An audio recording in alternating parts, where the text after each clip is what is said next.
to another In Session Film Marvel recap show. I don't know if that's the official title of this, but that's what we're going with for right now.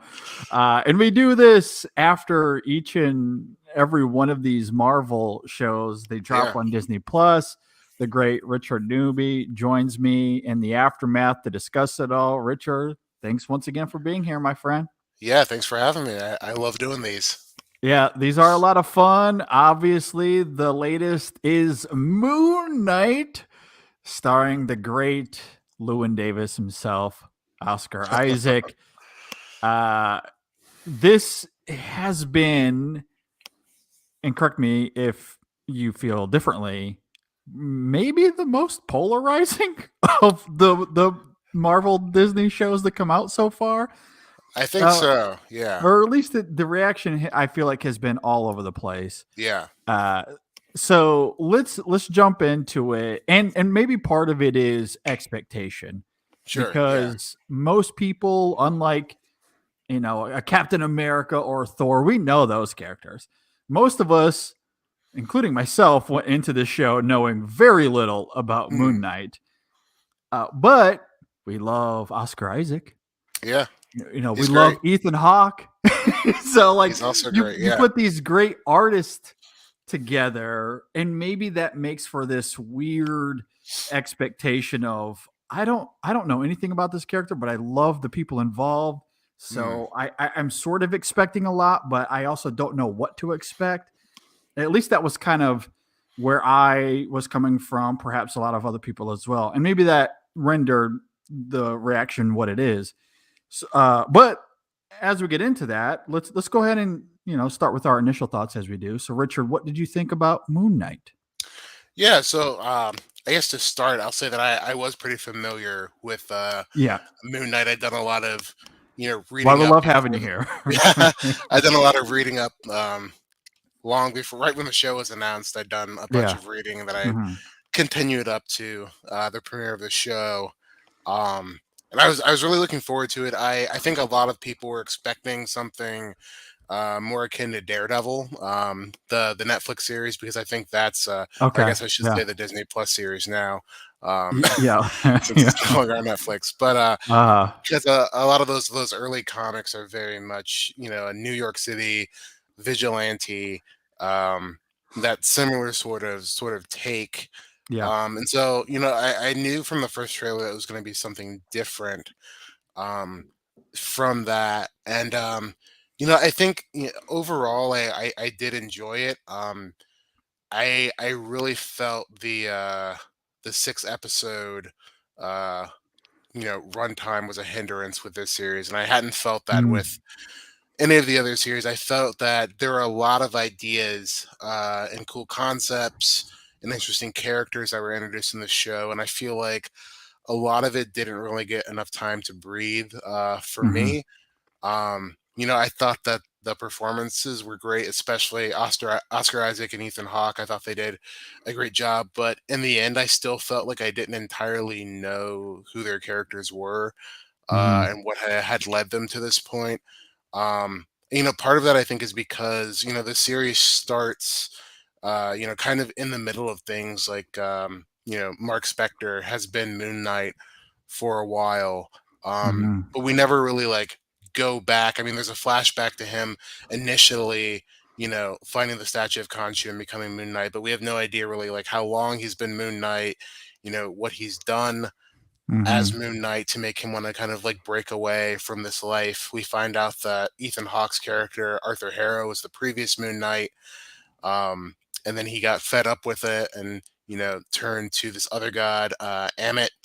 And we don't really know like how that kind of transpired. So there's a lot of these like Hmm. interesting ideas and like history and backstory that like it's kind of teased, but it's never, fully explored within the runtime of the 6 episodes. So I think, Hmm. there are standout like moments and episodes that I really liked, but as a whole, for me, it was probably the most disappointed I've been with a Disney Mm. Plus Okay.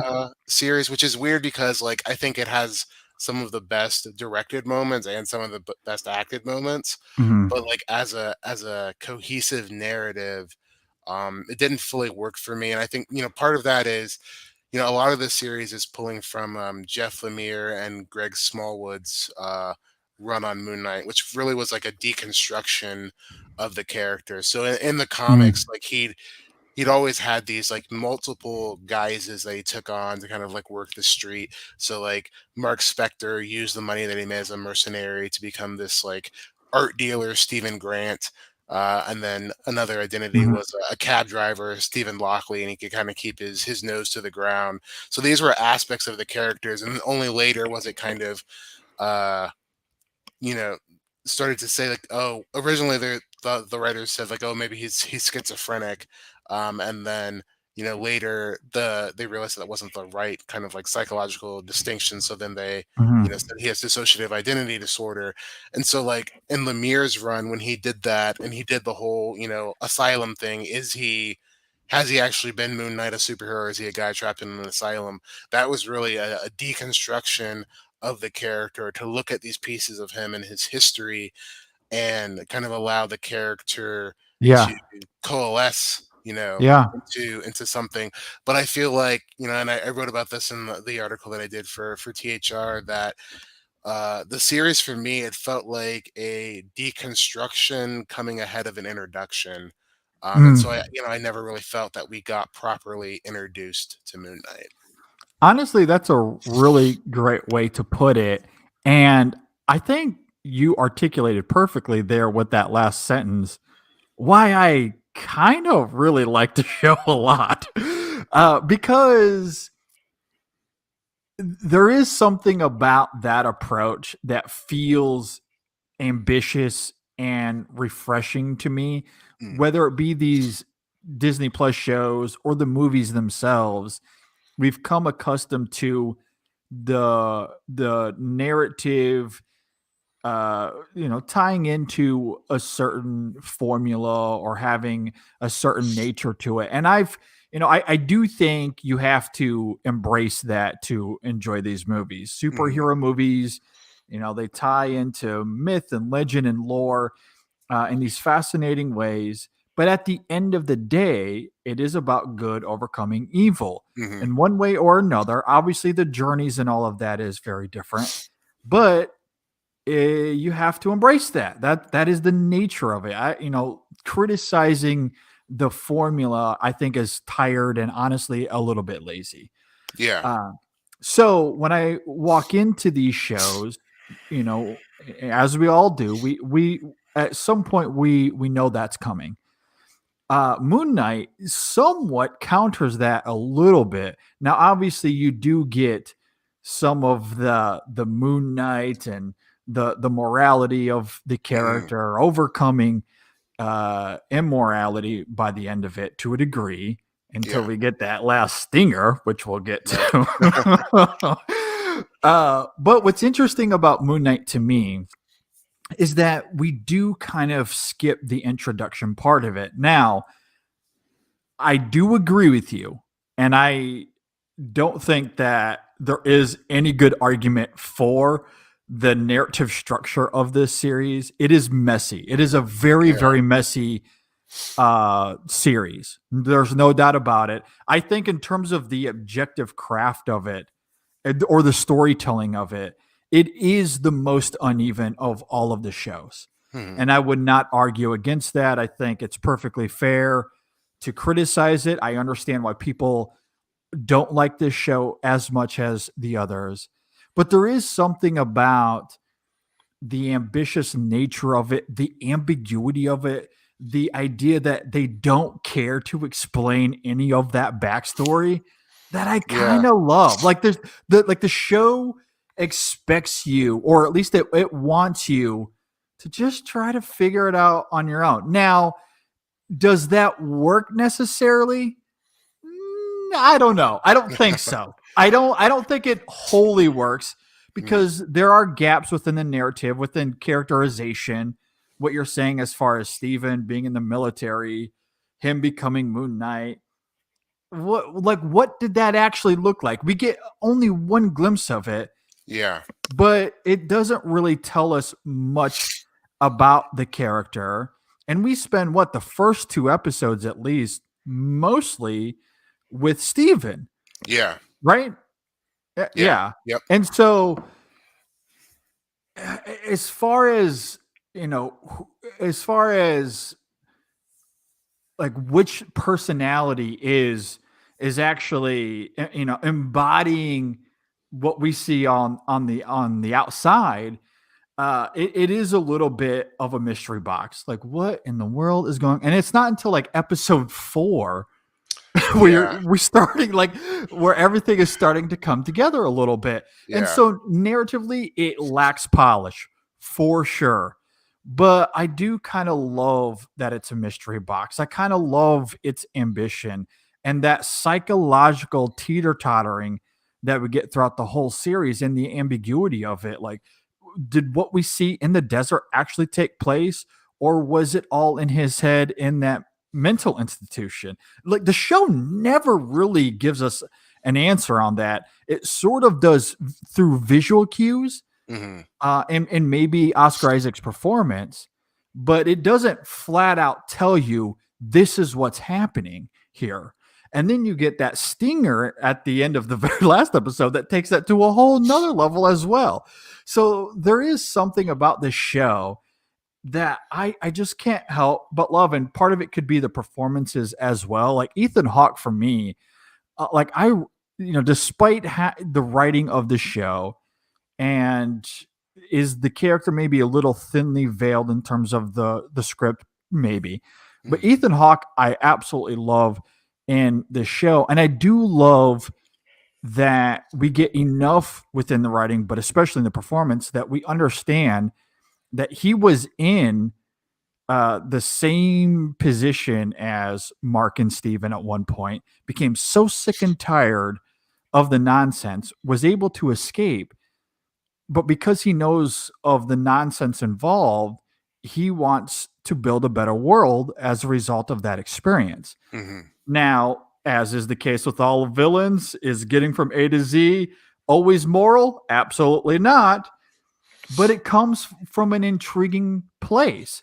The Yeah. the whole, his whole thing based off of another goddess is, that person, their scales are unbalanced, and at some point they're going to commit these awful crimes. Hmm. And I am here to prevent that from happening. Even though they haven't acted on it, they will at some point.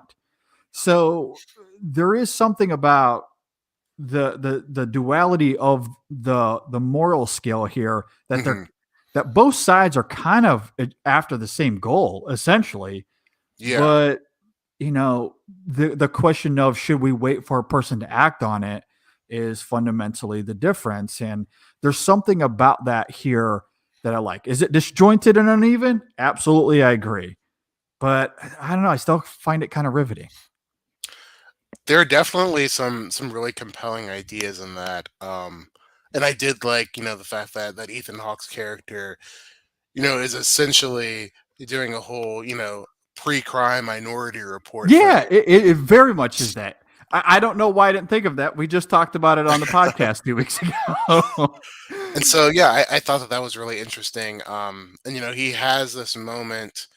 I want to say it's in the second episode where he kind of talks about how he, started to enjoy hurting people as Moon Knight. Yeah, And so, yeah. like, that's a big aspect of the comic books, is kind of exploring that, like, Mark Spector likes hurting people. There's something of a Mhm. sadistic nature about him, um, that kind of attracts Khonshu, and Khonshu kind of likes this bloodlust. And I just Yeah, wish that we had gotten more time with those ideas. yeah, and that's Um, fair. Very, very fair. Yeah. it's so, it's not that I didn't like the series. I did. It's just that I wanted more. Like, I think that we got these really interesting snippets, and I wanted them to, like, kind of expand, longer than the time that we got. Because I mean, each episode was probably about 40 minutes or so with Mhm. credits. But, like, each one was, like, so stuffed with these, like, really interesting, like, kernels, and, like, it felt like moments that were worth delving into. I mean, even the fact that Mark Spector is raised Jewish, and the fact that he comes to find out that Egyptian gods are real. I mean, I felt like that would have been something really interesting to explore from, a faith perspective. And in the comics, Yeah. his Jewish identity is like very central to like who Mhm. he becomes and who he is. And so it's just like I wanted more time kind of exploring those moments, and I felt that I got a good sense of who Steven was, perhaps because we spend almost, two full episodes with him, but I didn't really feel like I got the same sense of who Mark was, other than, he was a mercenary. Yeah. But to me, he kind of just felt like an action figure, like stock character, right? He's the kind Yeah. of like gruff badass, but I don't feel like I really got to know him in a larger sense than that. Yeah, I think what's interesting with it, and again, I do agree with you, it's not fully realized, but there is something about the flashback sequences that helps fill in those gaps for me a little bit, given what we learn about him as a child, the way his mother reacted to a certain event toward him, and how that ultimately fostered Steven in the first place, Hmm. that for him to be this stock stoic persona on the outside, it feels kind of appropriate to me, like at least thematically speaking. From a character perspective, could we have seen more? Should we have expected more? Probably. I don't disagree that it falls a little flat there, because we don't really learn much about him, especially in the first 3 episodes, aside Yeah. from he's there to get Steven, like to bail him out when Steven finds himself in trouble. And then when Layla gets involved, we do learn a little bit more about him through their relationship, where she's not really trusting of him in any sort of way. He is very clearly trying to push her away, either Hmm.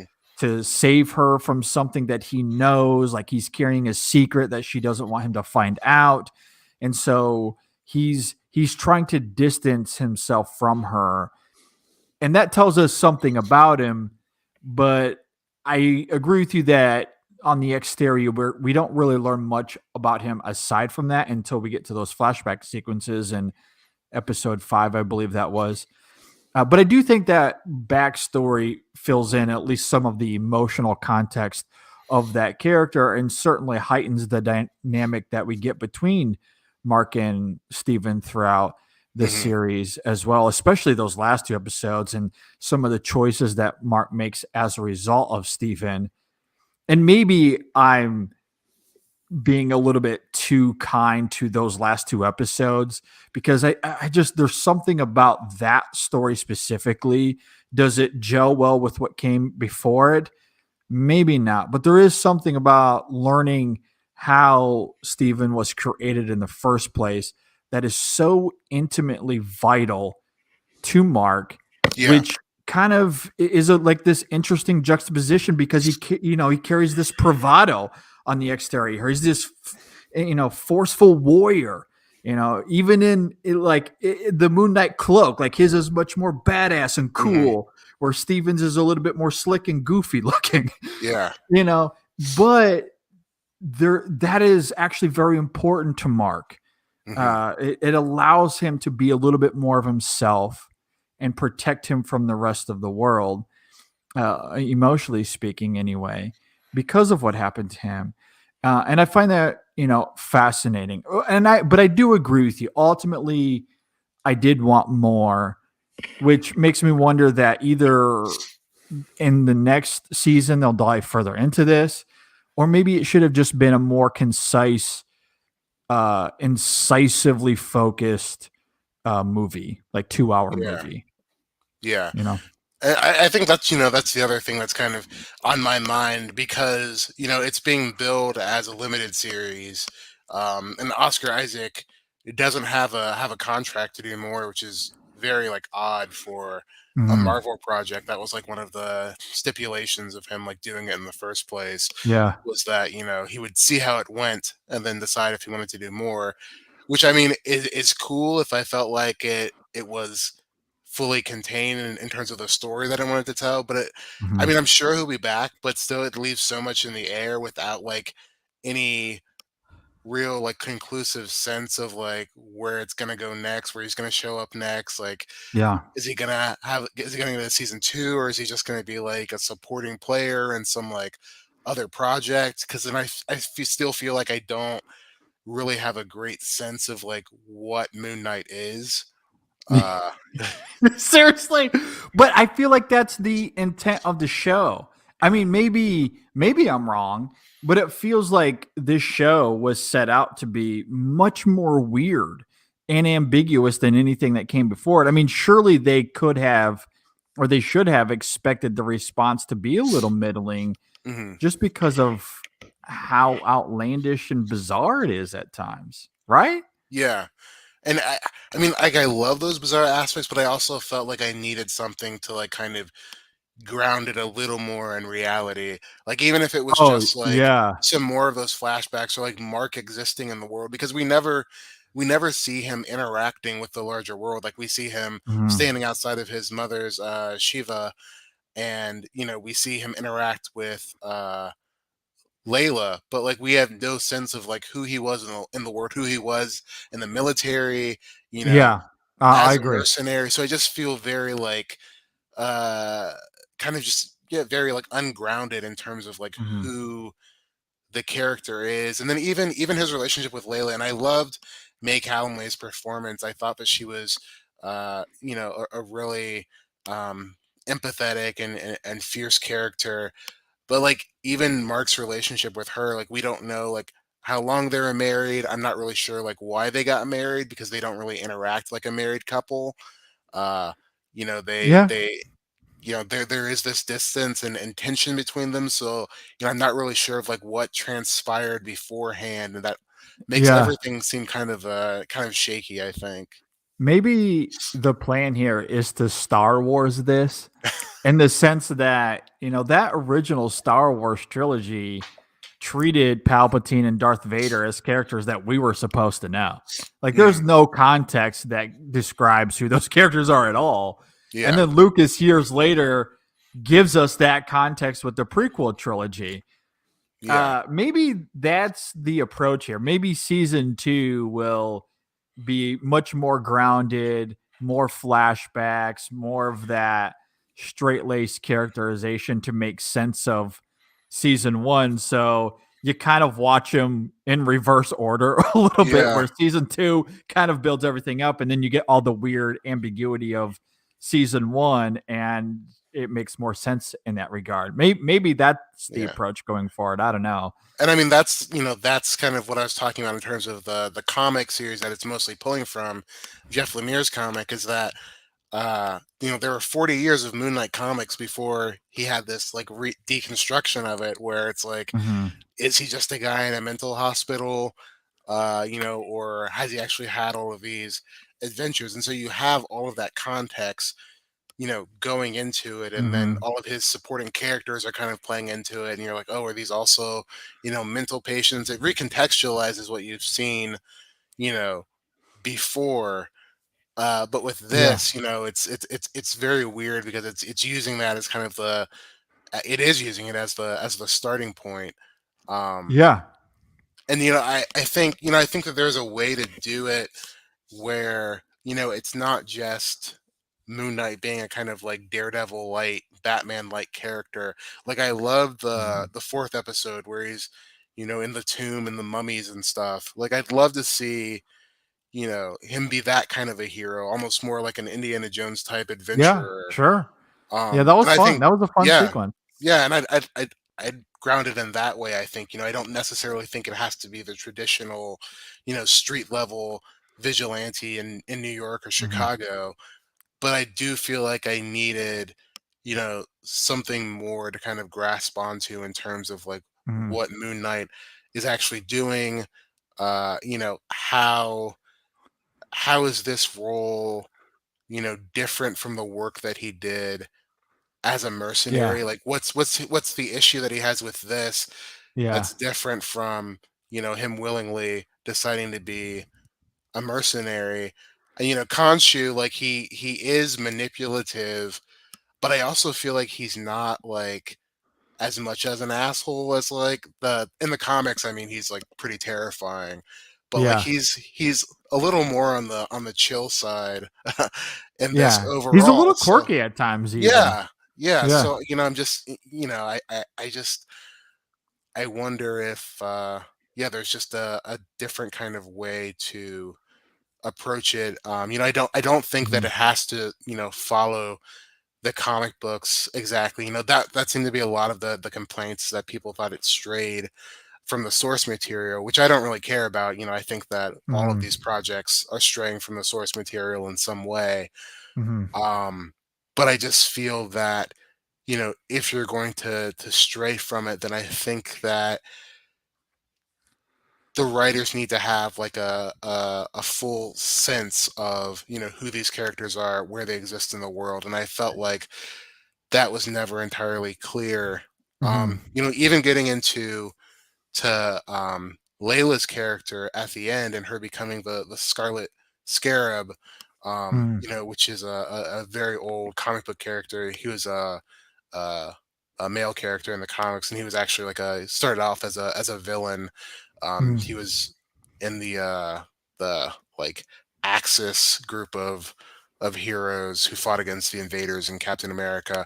But like Mhm. even her role in that and becoming an Egyptian superhero, which is a very cool idea. Yeah. It That comes was cool. about through like her becoming the avatar of Tarwet, who is like the goddess of like mothers and childbirth, and I'm not sure that tracks with her like becoming like a beetle based like offensive superhero.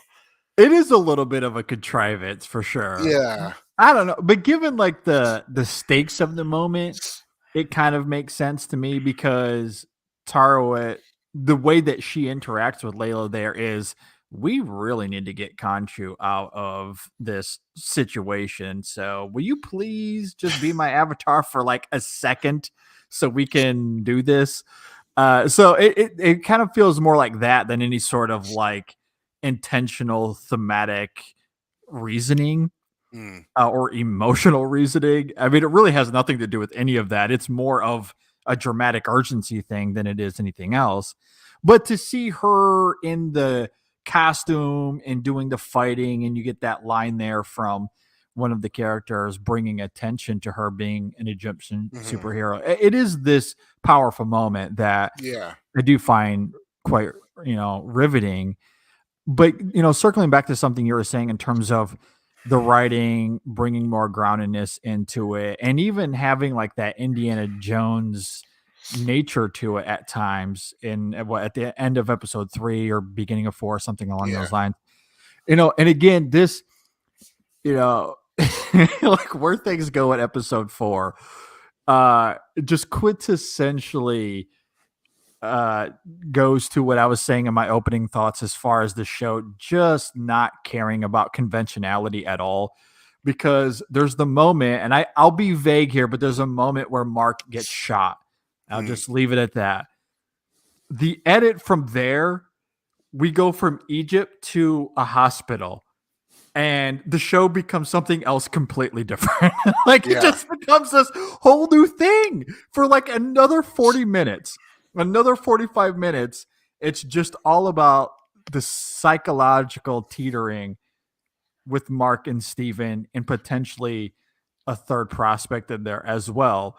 Yeah. And there's something about the bold nature of that kind of storytelling that I just can't help but love, especially because of Oscar Isaac and how seamless his transitions are between Mark and Steven, Mhm. which I just absolutely love. And of course, his dynamic with Ethan Hawke and Hawke's performance in those hospital scenes are quite different than what we see with him in the quote unquote real world, I guess, Yeah. or the other world that we were just in. And so he's also rendering a different type of character or a different performance, which does create some fascinating ambiguity as to what's real and what isn't. And in the film, or the show rather, it is trying to pull a sleight of hand. It is trying to trick you as to everything that we had just witnessed through 3 episodes. Was that really the reality of the situation, or was it just all in Mark's mind. Hmm. I do think it's successful in that. Does it make sense from a writing perspective? I don't know.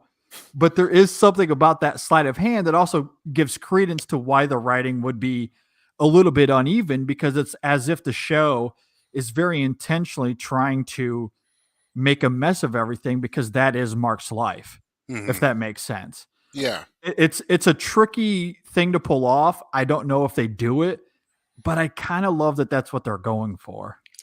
It's definitely ambitious. Like I think I love the idea of like the format kind of lining up with the themes of the show. The kind of Yeah, like we're a little bit lost because Mark is Steven's a little lost. bit lost. Yeah, yeah, Um, exactly. Yeah. yeah, I just but again, like I just wish that there was more time And to maybe that's all you needed, to right? explore that. And Yeah.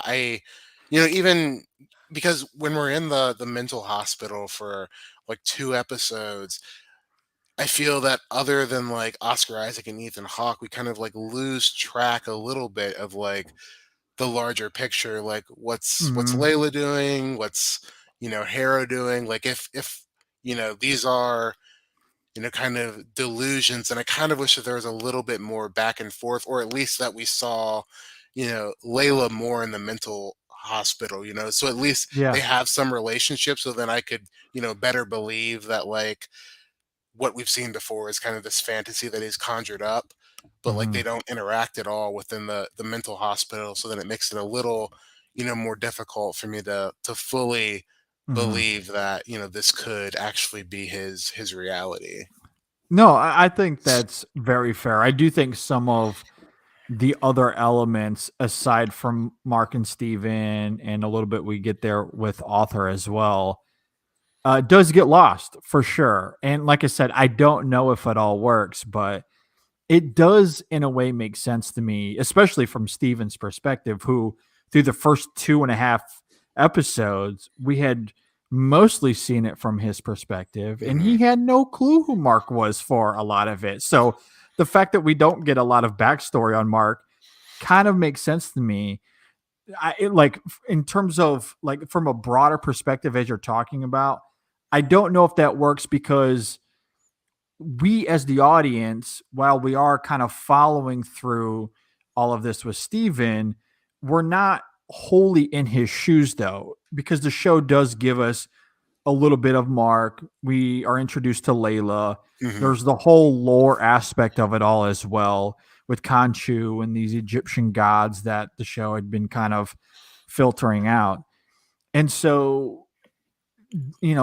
from a writing perspective, I do think you kind of have to follow through with some of that, to fill in the gaps for us as the audience. And I think by doing that, you don't necessarily lose Steven's perspective as well, the fact that he would be lost in all of that. But you do kind of fill in the gaps for the audience. Hmm. And I do think maybe if there was more time, as you're saying, that they could have maybe polish that up a little bit. And maybe they just didn't have the time and they had to choose. Do we Yeah. make this more streamlined and therefore slightly more conventional, or just we go full on ambiguity and weird? Hmm. They clearly chose the latter, which I Yeah. like, but I do understand and ultimately agree with why this is the messiest of all the Marvel shows. But that's why I like, if they do it right, season two, I think, could kind of make sense of a lot of what we just saw.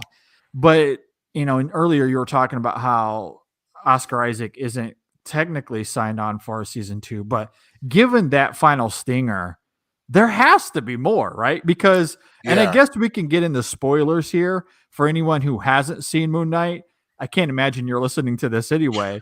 But just in case, I do think we should get into some spoilers, because we do find out at the end of the last episode in that final stinger, and through all of the show symbolism, everything came in trifectas. We knew that there was a third personality. They had Yeah. the two characters, Mark and Steven, had spoken to, hey, I didn't do that. Did you do that? Nope. There is a third of us somewhere doing some crazy stuff.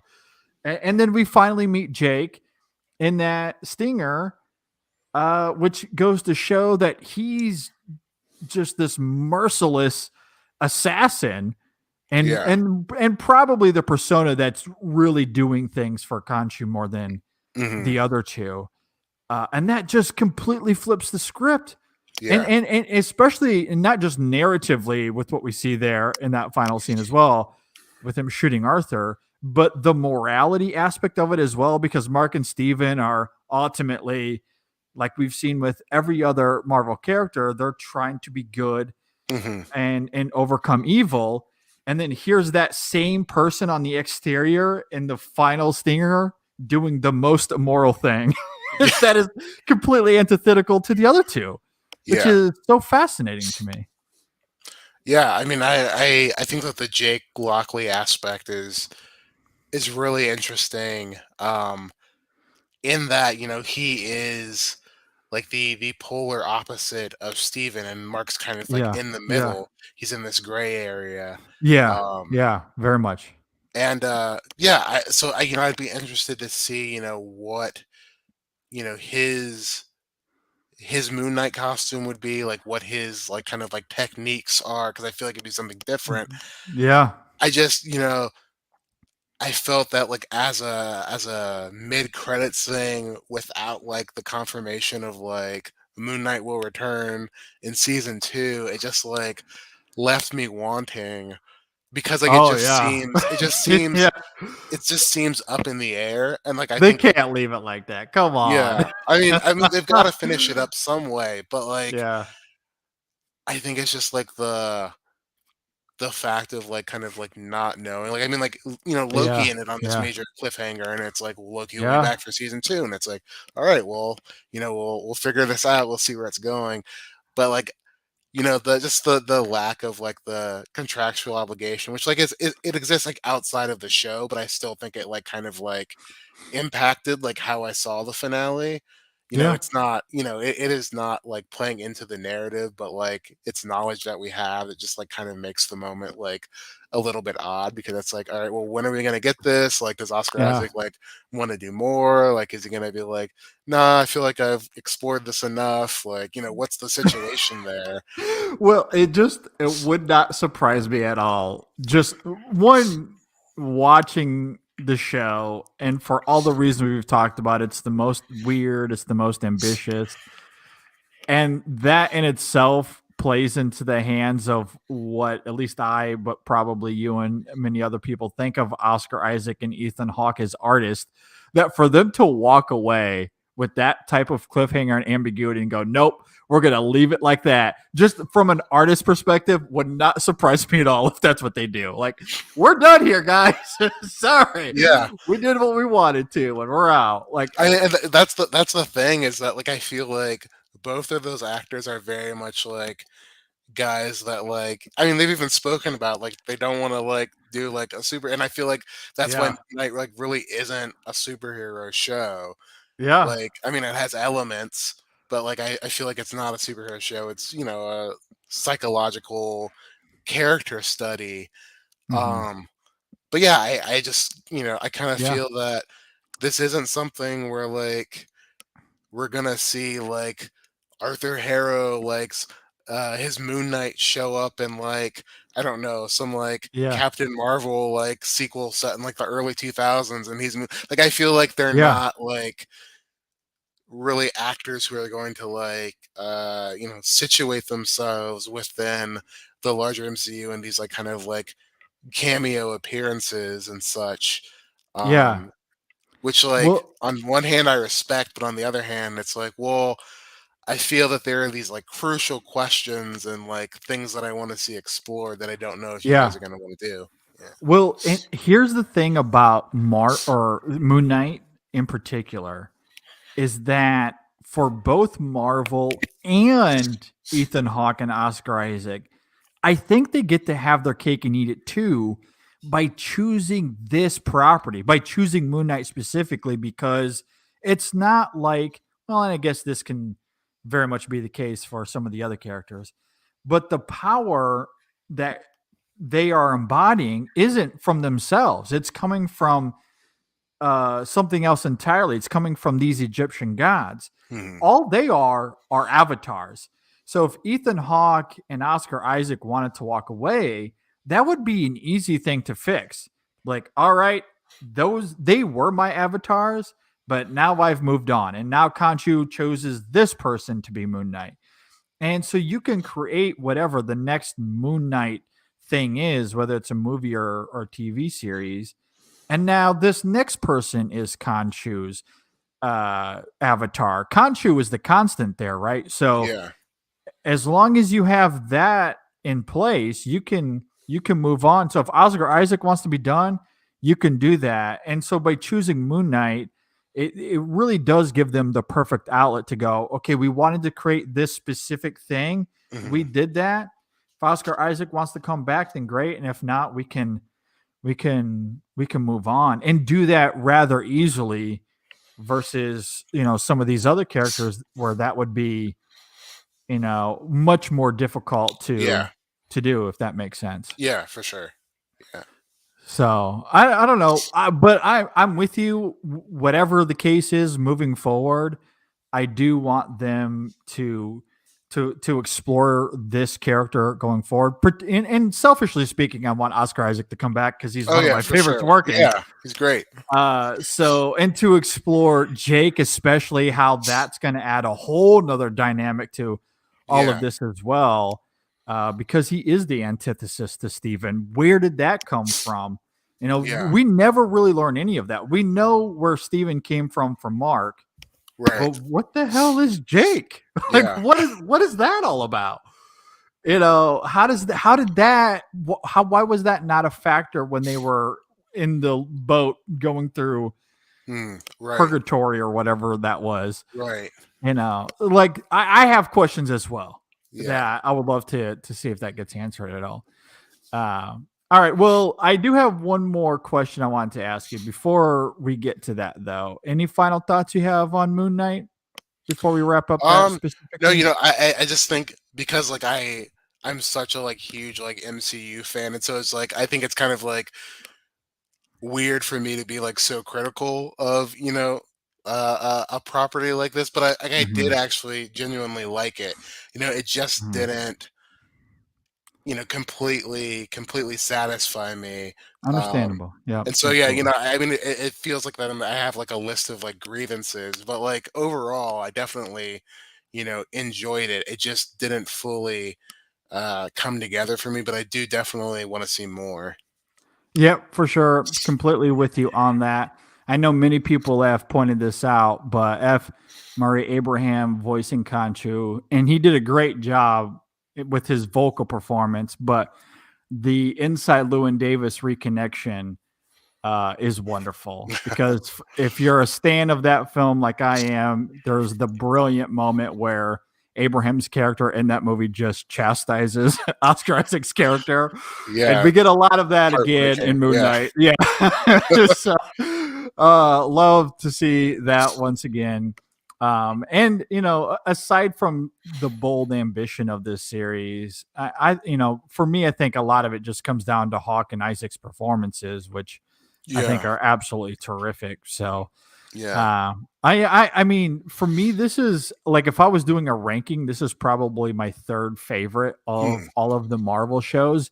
But if I was to rank them, let's say in terms of their objective craft, I do think this is easily at the bottom because of the storytelling and how messy it is, and it is very, very messy. But I don't know, I just can't help but love what it's striving for and just how different that is from everything else we've seen before. So, before we round out all of this, though, I do want to ask you about Doctor Strange and this new madness, this multiverse madness movie that is taking the theaters by storm this weekend. Because, as we noted up at the top of this, Richard has been here for every single one of these Marvel shows. Yeah. Of course, Doctor Strange, this new movie ties heavily into WandaVision, which came out, was that last year or 2020? I can't remember. It's been a No, it little was while. last year. Last Yeah, year. yeah, So that comes out last year. We talked about it then, and it is so pivotal to this new Doctor Strange movie. I'm Yeah. curious what you thought of it, specifically Wanda, how WandaVision tethered to that movie. How did that work for you? Yeah, so I really like the movie. I feel like it's just as much of a sequel to Scott Derrickson's Doctor Strange as it is to WandaVision. Mhm. Um, and so, you know, I've seen some kind of criticisms in terms of Wanda's kind of turn to the dark side, I guess, in Mhm. this. But for me, I think that where we leave Wanda off at, she has made some strides at redemption, or she lets the people of Westview go. But then, like, in the immediate moments following that, she enslaves Agatha Harkness as like this Agnes character, which I think is Yes. like is more Yeah. fucked up than like killing her. Like it's really messed up. Like Yeah. I feel that like we as a Yeah. culture we didn't fully like We didn't talk about that enough. yeah. Like, she's, like, enslaved this woman, like, within this, like, caricature Yeah. personality, and then, like, Yeah. rather than, like, facing, like, any form of, like, justice for, like, enslaving an entire, like, town full of people, she just, like, flies away with this, like, book of black magic, and so, I think that WandaVision, like, a as much as it does ask you to, like, sympathize and empathize with her, like, I do think that it's, like, clearly setting her up for a trajectory to go in a darker direction. Mhm. It's not a redemption for the character, and I think that some people kind of, like, saw it as that. And so, Mhm. in Doctor Strange, like, I do think that on one hand, like, I do think that, like, the reveal that, like, Wanda is behind what's happening, like, happens, like, really soon. Like, I was not expecting it to, like, happen that soon in the movie. Mhm. But at the same time, like, I kinda liked it because like, Sam Raimi is like, "We're not gonna, like, beat around the bush and play around, like, this, like, whole, like, apple orchard thing is bullshit." Like, no, like, Yeah. she is, fully the Scarlet Witch, and this is scary. And I appreciated that, and I also, I like the fact that, it's mentioned several times in the movie that, like, she got a hold of the Darkhold, and the Darkhold got a hold of her as well.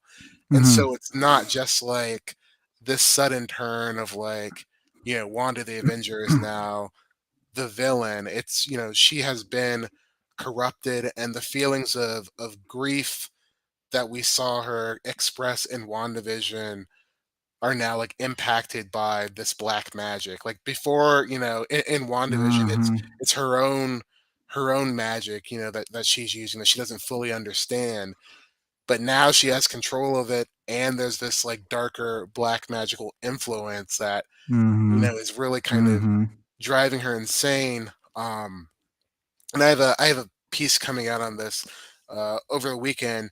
But I think that Vision's line about "Oh, what is grief but love persevering," you know, it is Yeah. on one hand a very therapeutic line, and I think that it meant a lot to a lot of people. But I also think that if you kind of follow that thread for a little bit, you know, how long does that persevere until it becomes something else before it's corrupted? How long is it until you're just unable to move on from the past? And so I Yeah. feel like there's a really great psychological examination happening here Mhm. in Multiverse of Madness, and I really like how it parallels with Strange's own journey because essentially, I mean, all the multiverse stuff is cool and like Sam Raimi is pulling out all this like technical wizardry. But what I kind of love about it is that like at its heart, it's a very like simple story of like asking like what does it mean for these characters to be happy? And Mhm. the fact After that saving the world after multiple saving times. after saving the world and like I mentioned this in my piece coming out tomorrow too, but, like, it makes me think about that line from Spider-Man 2, you know, y sometimes, to do what's right, to be steady, you have to give up the thing that you want the most, even your dreams, and, so I feel like the fact that this film, like, challenges characters to do that, but then also, like, through magic, gives them a way of, like, "Oh, dreams are also, like, other realities," and, like, you can, like, Mhm. just easily, like, pluck one from this kind of like cosmic tree, uh, and get what Mhm. you want, but at what cost? I think that that's a really Yes. interesting idea. Yeah, I think you get at some fascinating ideas within Doctor Strange. Ultimately, I do feel the same about that movie as what I just talked about with Moon Knight, in the sense that I do think the writing of it is ultimately uneven and a Mhm. bit disjointed. But I really liked what it was going for, especially emotionally, Yeah, symbolically, as you're talking about there. And these journeys that Strange and Wanda go on in that movie. And I don't think that Wanda's arc in that film completely ruins what we see in no, I WandaVision. don't If think so. anything, No, it's this fascinating continuation because, yes, at the end of that show, she is able to persevere in a way. But you make a really great point about how she constrains Agatha there at the end. So there is yeah, still a little bit of darkness in her for sure.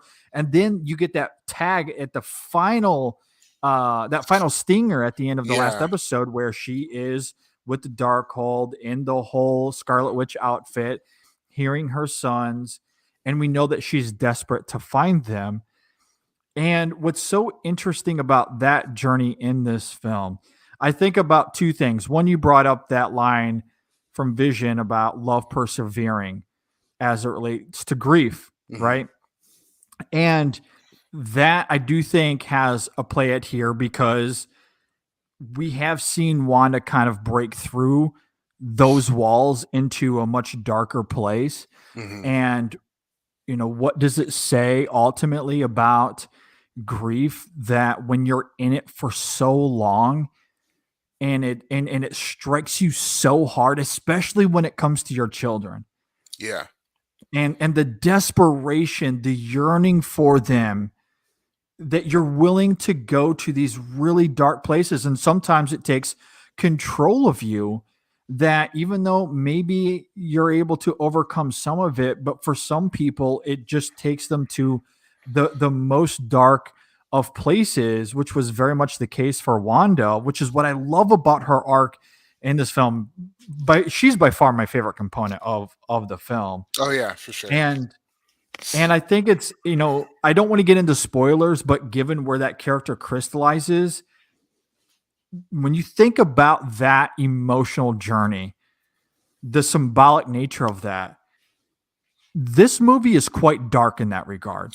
It For is a sure. very dark idea to think about ultimately where a person can end up when they cannot overcome their grief, when it Yeah, takes them to these extreme places, which I do think fits the film tonally very well because it is the closest Marvel will ever get to a straight up horror film, and it yeah, is quite horrific in places. And then the other thing I think about in relation to all of that, and this is a slight spoiler, but he's in the trailer. He's teased in the trailer. There's the moment with Charles Xavier, right? yeah, And they bring back one of my favorite Marvel moments of all time, the Charles Xavier scene in Days of Future Past. hmm, A blistering moment, an absolute emotional gut punch of a moment that I love in that movie.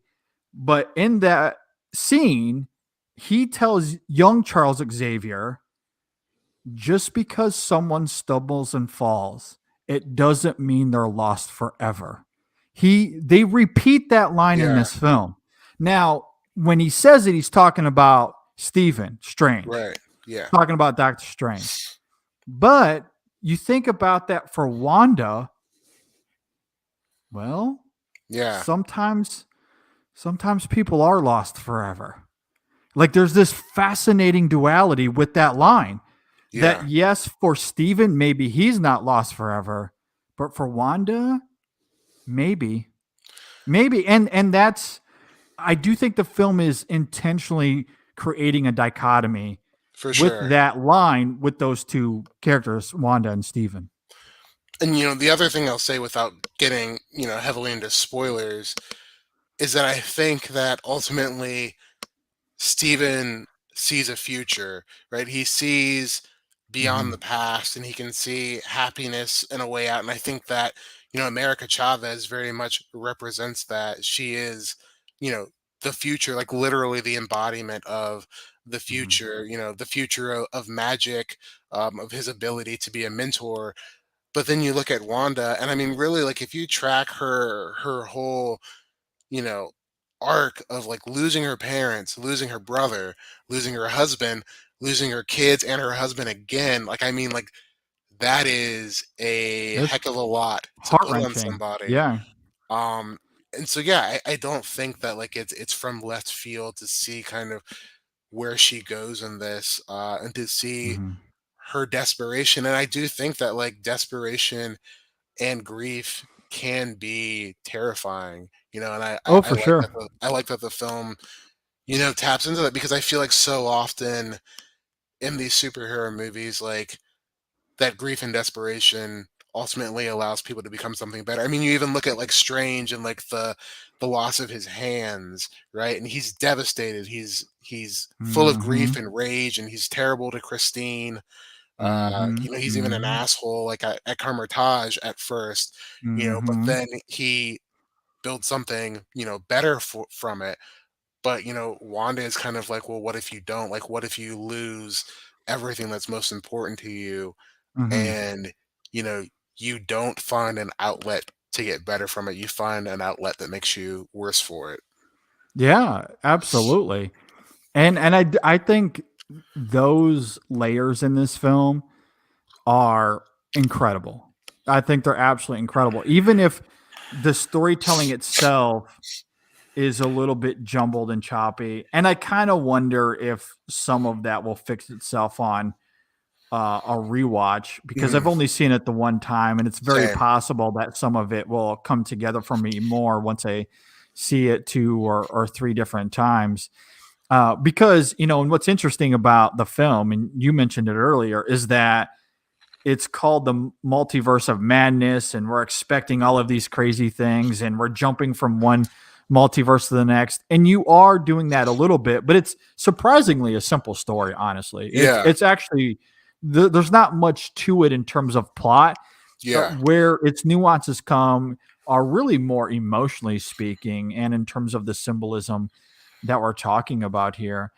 Yeah, and I do love these somewhat parallel but also juxtaposing trajectories between Wanda and Steven. And I do think about how, I was just talking about how Wanda's arc in the film is quite dark and harrowing, and maybe she does stumble, maybe she never really recovers. I don't want to get into spoilers, but there is one little caveat to that at the very end of the film where Wanda has, I'll say, a moment of reflection, Hmm. vaguely. And boy, I cannot emphasize enough that is maybe a top three MCU moment for me. It's It is great. so good. It Yeah. is so incredible. And one thing I've talked a lot about on the podcast is this idea of closure. I think it is Mm. so important to us as emotional creatures to find closure in our lives regarding whatever emotional journey we're on. And there's arguably a moment of closure there for Wanda. Now, does it mean that she's not lost? That she's found, quote unquote, found? I don't think so. No. But because I don't see those things as being one and the same. You Yeah. can find closure, but also still be very lost. Right. And I think that's a lot of that character in that film, I and think, and it's I'll heartbreaking to me. also add, I think that's so much of what Phase 4 has been about, is these people who are lost trying to find their place and what they become, you Hmm. know, in the aftermath. So I feel like, even in terms of where Doctor Strange ends up and where Wanda ends up, it feels that, you know, both of these characters are kind of like in search of like, well, where do we go next? What are we? If we're not, Avengers, or if Strange is not the Sorcerer Supreme, what do you become next? And so I feel like that's Oh, kind of been an interesting thread. It's so fascinating you say that, because you had a tweet earlier today, as of the day we are recording this, um about Benedict Wong in this Mm, film, and how his character, obviously he's the sorcerer supreme, where this film ends up in terms of identity and where Steven finds himself. Obviously, he's accepted that he's no longer the Sorcerer Supreme. It's so fascinating that, in terms of what you were just talking about, that Steven can, he is trying to find out what his next steps are going to be, and he's no longer beholden to the Sorcerer Supreme title. So it's fascinating that we can have Doctor Strange go on whatever journey he's going to next, but now you also have Benedict Wong in there as Sorcerer Supreme, who can now be a more influential character in that position in the for MCU. sure. Like, we get to have both of those things now, which I, Yeah. I think is very exciting. So I think you hit the nail on the head with that. Yeah. I'm really excited to see, where this goes. And I think it's interesting, the more that I've thought about this movie, and I mean, like, I only just saw it last night, so I've only seen it once too. But just like having Mm. thought about it, through the day, is I think that there's some really interesting parallels with what Raimi did with Spider-Man, you know, in terms of finding your purpose, or abandoning certain roles and finding happiness or in clarity in that. It's on a different scale, because this is like the stakes of the multiverse and not just New York City. But Hmm. I think Hmm. that, like, Multiverse of Madness is very much is a Sam Raimi movie, and not just in terms of directorial style, but theme as well. Yeah, oh, for sure.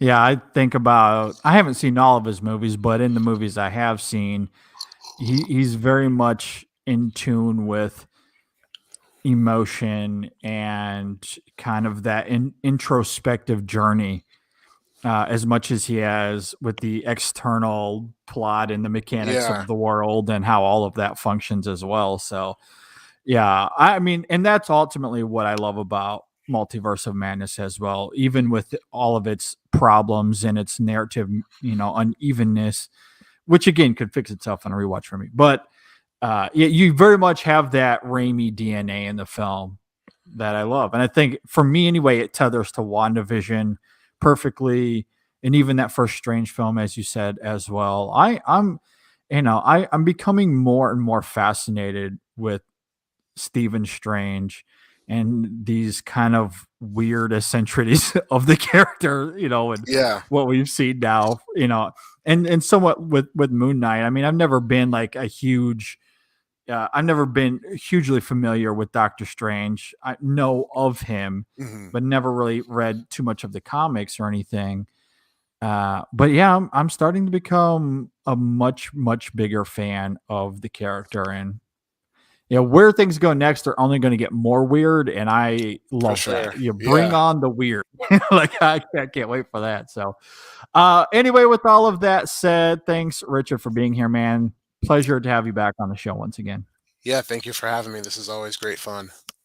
Your writing is top notch. It is some of the very best out there. Tell us where we can find your work, and where can we follow you on social media? Yeah, so I'm on Twitter. I'm at Richard L. Newby, and I post all my articles there. You can also find my work on The Hollywood Reporter, Vulture, Inverse. Just started doing reviews for AV Club, so I'm there as well. Mm. So yeah, a lot of different places you can find me now. All right. Richard is all over the place, which is awesome. So be sure to go and follow him on Twitter. A great, great follow. Really knows his stuff. And yeah, can't thank you enough for being here, Richard. This was absolutely fantastic. And thank you all for listening as well.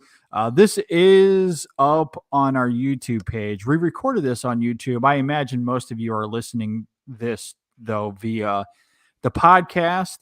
And if you are, please subscribe, rate, review us. We would really, really appreciate it. And be sure to check out the podcast. Speaking of, if you're a fan of Steven Spielberg, right now we're in the middle of a Spielberg series talking about a lot of his movies. This week we're talking about the aforementioned Doctor Strange, but also pairing that with War of the Worlds. We recently talked about Minority Report, Catch Me If You Can, the last few weeks. It's been a great ride. So you can see all of that at InSessionFilm.com. Thanks everyone for tuning in. Hope you really enjoyed this. I'm not sure what the next Marvel show is, but we'll be back. Miss Marvel. Oh, Miss Marvel. Oh, that'll be fun. Yeah. Very much looking forward to that. So I'm sure we'll be back for that as that concludes. So thanks for listening, everybody. We'll see you next time on the In Session Film Podcast.